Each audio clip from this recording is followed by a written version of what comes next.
Welcome, Wayclust Wanderers, it's Robert again, and today we're going to bring back the old Frozen Orb Sorc from the good old Diablo 2 days. Yes, we're going to make it happen. Basically, pretty simple stuff. We're using the 3 Dragons unique and Ball Lightning, and the 3 Dragons makes it so that lightning damage can freeze instead of shock. And there we have our good old Frost Nova. Actually, that wasn't the plan. Originally, I wanted to play a Spark character. Let me switch over here. This is a video you maybe have seen on Reddit. This is No Life Niffler demonstrating a 185 duration, 300% speed Spark. And this looked so fun, and I thought maybe I should give Spark another try.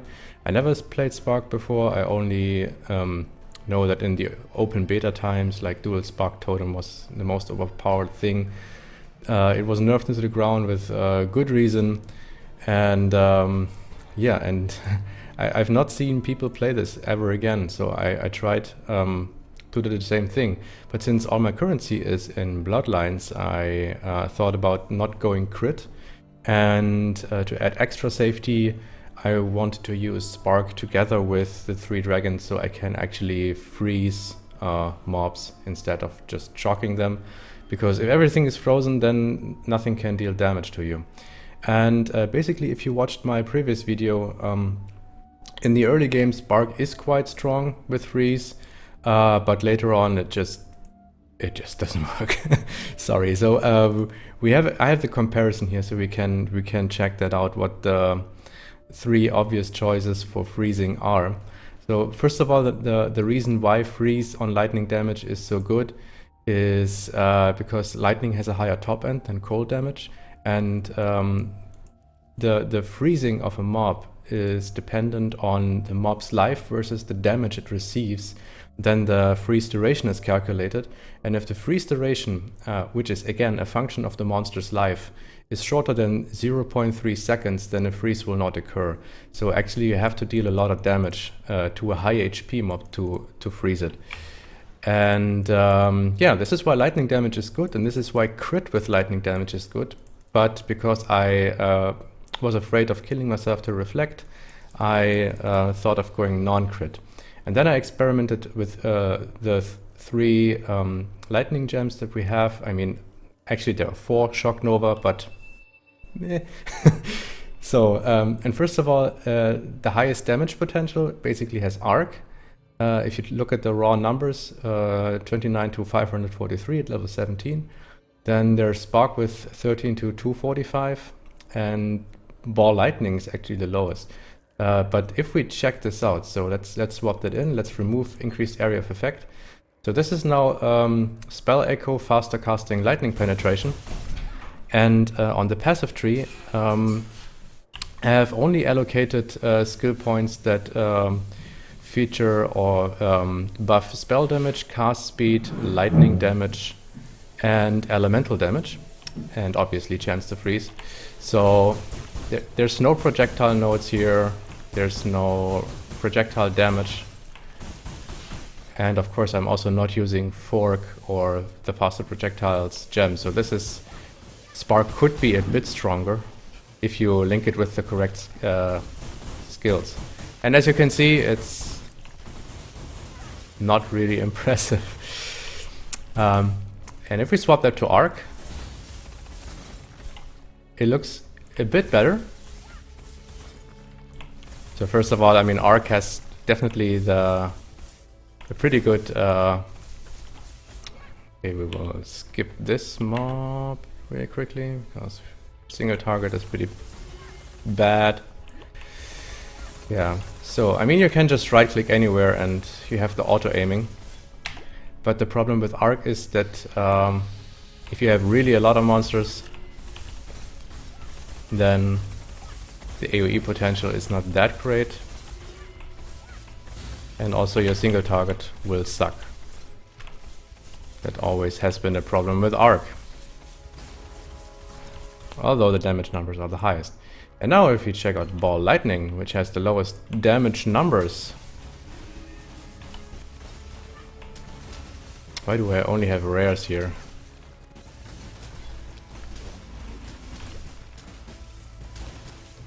Ah, we need like normal mobs.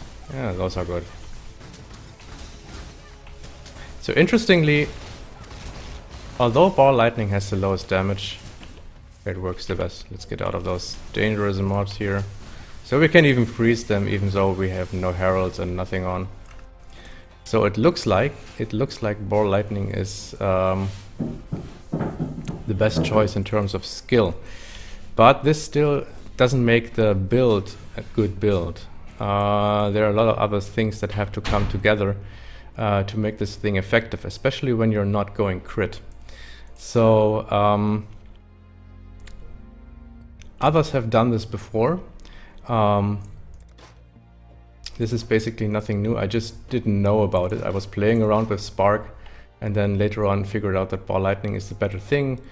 Add on increased area of effect of that because this makes Ball Lightning a little bit like Glacial Cascade.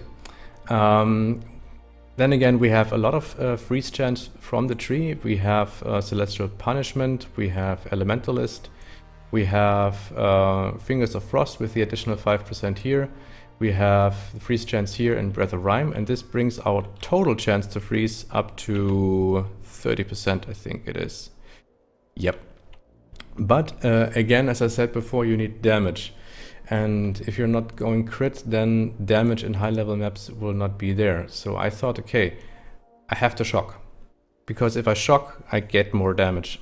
Especially if they're once frozen, thanks to Celestial Punishment, I can squeeze out another 25 increased damage. So this is my way to sustain freeze and actually to kill even high HP mobs. But how can I shock? I mean, my lightning damage does not shock anymore. I actually need fire damage to shock.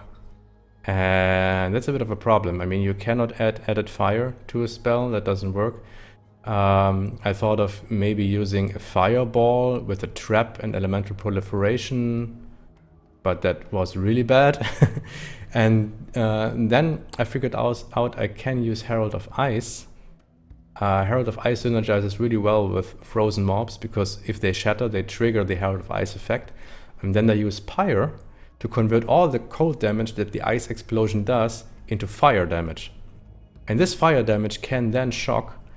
And then I added a quality added lightning to Herald of Ice to further increase my shock chance of the ice/fire explosion. And I'm also using conductivity because conductivity gives another 13% chance to shock, or even more on a higher level, which brings up my total shock chance once I also get these nodes over here to a fantastic 44%. So let's put this on. And on top of that, to make things even more ridiculous, I'm also using Herald of Thunder because once I actually kill a shocked mob with the Herald of Ice explosion, which was pure fire, Herald of Thunder will activate. Herald of Thunder is lightning damage, so it will freeze. And yeah, I can basically walk around and the Herald of Thunder lightnings will freeze mobs. And then they will shatter, causing another shock.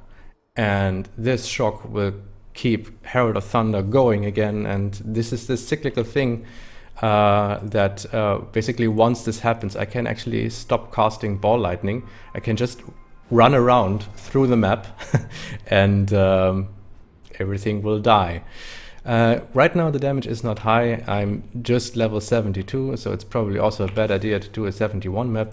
I dumped 40 or more, I think 50 alterations on this map. I tried to get animal inhabitation to show you how ridiculous this is with Devourers. Because Devourers actually can't hit you anymore, which is quite funny. Another thing, I'm using Asenath's Gentle Touch, so everything I hit with anything will be cursed with Temporal Chains. Because I'm using Conductivity, I had to go Dual Curse. That's a really cool thing, really strong thing. And Dual Curse makes shocks even longer. And there we go, the Herald of Lightning, Herald of Thunder is on. I can just run around and freeze everything permanently. There we have Phylacteral Link. They are a bit annoying because I cannot freeze the whole pack. I think I will just skip them now for the demo. But yeah, then as you can see, I could just walk around here. It takes a while because, yeah, okay, now Herald of Ice stopped. I guess if I get how should I say, a weapon with more spell damage, or a 6-link, so I can use an Iron Will gem or even a Life Leech gem for reflect maps, then oh, slow approach, why not take that? Then things would become even more ridiculous. I have also linked my Herald of Thunder with Elemental Proliferation, because if there's a high HP mob, there will be a problem with freezing him. But if Herald of Thunder is active and freezes a minion that's next to the mob, then the minion will proliferate the freeze to the high HP mob, and he will be frozen too. Which basically means as long as you have trash mobs or blues, everything will be frozen.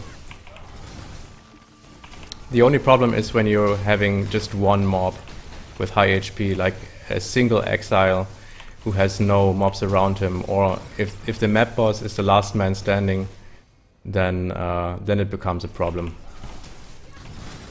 And as I said, with this is like the first character where the Devourers are absolute joke.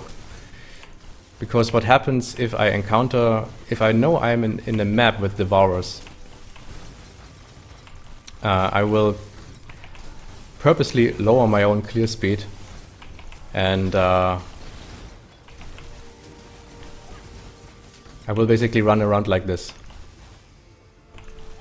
Because then whenever the Devourers pop up, they will be immediately be frozen. It's a bit annoying, because again it lowers my run speed and stuff, but it keeps me alive. So let's see how this works with a box. That is Ice Nova, that is interesting. For boxes I still use Smoke Mine. I never got used to Lightning Warp. I had too many situations where Lightning Warp would just not trigger, so I like to use this. This is a lot safer. And there we go. So let's jump back into the hideout for a second and explain the rest of the build, which is basically the gear. So we have, as I mentioned, 3 uniques that make this build possible. The 3 dragons for the status ailment conversions. We have Pyre to convert all the ice damage from Herald, the cold damage from Herald of Ice into fire. And we are using SNS Gentle Touch to have temporal chains. Now you can use normal rare gloves and use a curse on hit dual curse setup, but then you will have a problem with your skill gems. This spec is incredibly gem slot hungry. I'm having my survivability aura setup, so Purity of Lightning, Clarity with reduced mana over here. That's 3 gem slots. Then Herald of Ice with added lightning quality, reduced mana over here. We have Herald of Thunder with Prolif and reduced mana over here, and that's already 9 gem slots done. Then we have our 5-link setup in our chest, which should be, for survivability reasons, actually a 6-link, but I can't afford it. And then you add in Life Leech. And then you have your cast damage taken setup. So the SNets I have here is corrupted, and unfortunately I don't have 4 red sockets, so I just use cast damage taken and Enduring Cry and Mortal Call. But the 4th one should of course be increased duration, but I have Lightning Warp here. And then the rest, there's your conductivity. I carry around a Bone Offering. If I encounter Void Spawn of Abaxoth, I can remove the Desecrate mobs, or if it's Congealing Blood, I remove the Desecrate mobs with the Bone Offering over here. And there's Smoke Mine Arctic Armor and Vaal Haste, because, yeah, I don't know. I tried Vaal Haste and Vaal Stormcall, and Vaal Haste is a little bit more, it feels a little bit better. It gives you more burst damage when you really need it. Unfortunately, I cannot level it higher because I just have 119 dex. That's a bit of a problem with this build. No dex at all. All the other items are energy shield heavy. So to get as much mana out of Eldritch Battery, as you can see, this is an Eldritch Battery character.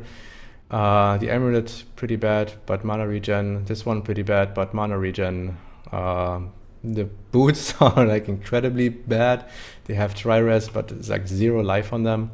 The belt is pretty mediocre, and the wand I'm using, it's just good because of cast speed and mana regeneration, but the rest is, again, pretty bad. Shield has a pretty good life roll, but nothing else. I wish I had mana and mana regen on that one as well. So a lot of this stuff is really, really bad. And anybody of you who has a little bit of currency could make this build like ridiculously powerful. There are also a lot of unique options that you can add on to. So you can, for example, use Doriana's Catalyst, which gives you Elemental Leech instead of the just Lightning Leech, together with the Doriana's Invitation Belt with Lightning Leech. And you can probably also wear a Wrathpith Globe for spell block, and incredible spell damage boost. But that's up to you. I will post the final tree, so there's really not much else that comes together here. So I wanted to grab Breath of Lightning here to get more shock chance and more lightning damage in general. And then I wanted to pick up more cast speed over here, and of course Celestial Judgment. And the final thing I wanted to do is get Stormweaver, so I get a little bit more mana regeneration. Because right now I'm just using a level 15 Octec armor, but of course I want to use a level 20. But with my garbage gear I cannot go any higher right now. Yeah, but that's about it. If you have any suggestions about this build, any comments, then just drop them below. And as always, see you later in game. Have a good one.